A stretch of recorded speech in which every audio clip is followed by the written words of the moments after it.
Bonjour, donc bienvenue à ce nouveau, webinaire La Pause numérique. Comment remplir vos indicateurs pour bénéficier du forfait d'aide à la modernisation et informatisation du cabinet?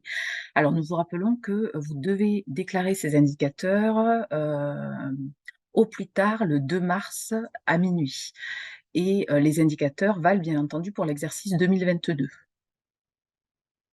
Alors dans un premier temps, nous allons donc lister, l'ensemble des indicateurs. Vous avez 5 indicateurs obligatoires qui sont, de disposer d'un logiciel métier compatible DMP.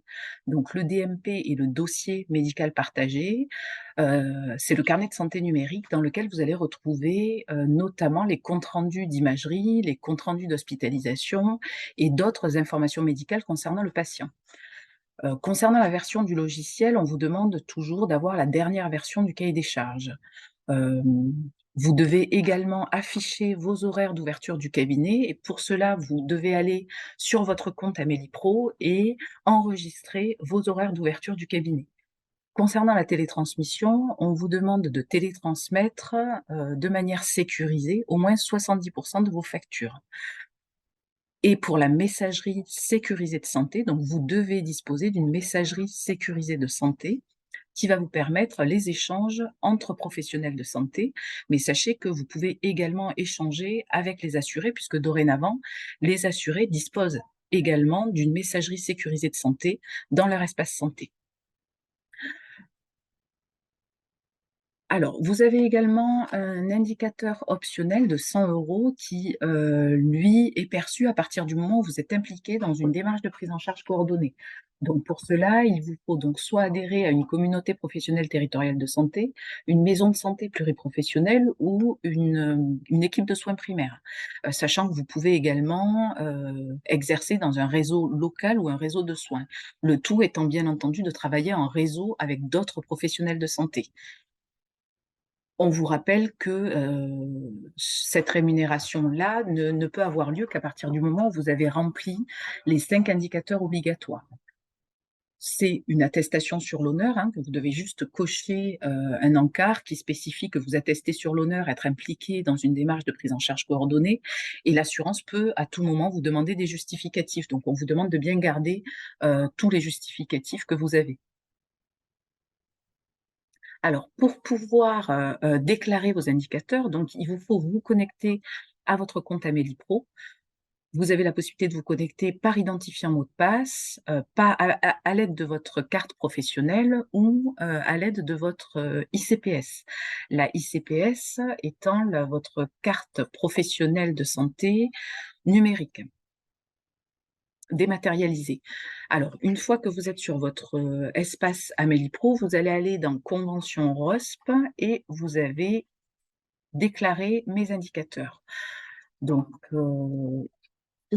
sur cette page-là, vous avez un certain nombre d'informations, qui vous sont utiles. Notamment, vous allez pouvoir constater le nombre d'indicateurs que vous avez déclarés ou du moins à déclarer. Soit c'est 0/6, soit 6/6 si vous avez en effet, tout déclaré. Vous avez également des documents utiles avec, un document qui reprend dans le détail l'ensemble des indicateurs et toutes les informations inhérentes à chacun des indicateurs. Vous pouvez également télécharger votre dernière déclaration, donc il s'agit de la déclaration pour, l'exercice précédent. Alors dans le détail, quand vous cliquez sur «Déclarer, mes indicateurs», vous allez avoir donc logiciel métier, sachant que pour le logiciel métier, on va vous demander, une pièce justificative. En règle générale, c'est soit une attestation donc de votre, éditeur de logiciel, soit la facture de votre logiciel que vous allez pouvoir nous envoyer, hein, en cliquant sur, la petite enveloppe. Alors pour cet indicateur-là, parfois l'information est remontée automatiquement, puisqu'on connaît en effet l'éditeur de logiciel, que vous avez. Pour le logiciel compatible DMP, pardon, il vous faut nous envoyer l'attestation spécifique du logiciel, qui va, indiquer que votre logiciel est bien compatible DMP. Cette attestation doit être nominative et il vous faut également nous l'adresser. Sachez que vous n'avez pas à nous l'adresser chaque année. Vous n'avez à nous l'adresser qu'à partir du moment où vous démarrez un exercice par exemple, ou du moins c'est la première année où vous déclarez, avoir un logiciel compatible DMP et uniquement si vous changez d'éditeur de logiciel.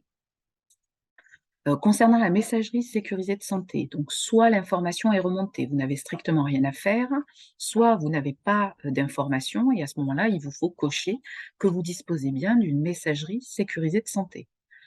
Pour la prise en charge coordonnée, c'est pareil, vous devez attester sur l'honneur, donc en cochant que vous exercez bien en prise en charge coordonnée et pour l'affichage des horaires, dans l'annuaire santé, c'est pareil, vous devez déclarer en effet, avoir,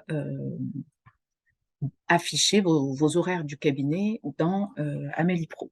Ensuite, vous avez à cliquer donc sur «J'atteste avoir satisfait aux conditions des indicateurs déclarés» et «J'accepte les conditions de transmission» pour que l'onglet «Transmettre» en bas, enfin au milieu en bleu, apparaisse et que vous puissiez envoyer votre déclaration vers l'assurance maladie.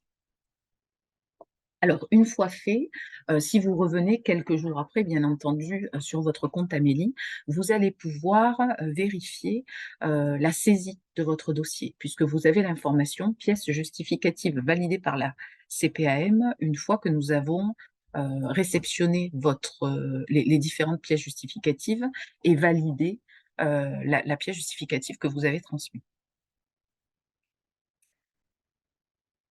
Ensuite, on reprend les informations dont on a parlé tout à l'heure, hein, où vous pouvez en effet télécharger, un récapitulatif de votre déclaration sur l'exercice précédent.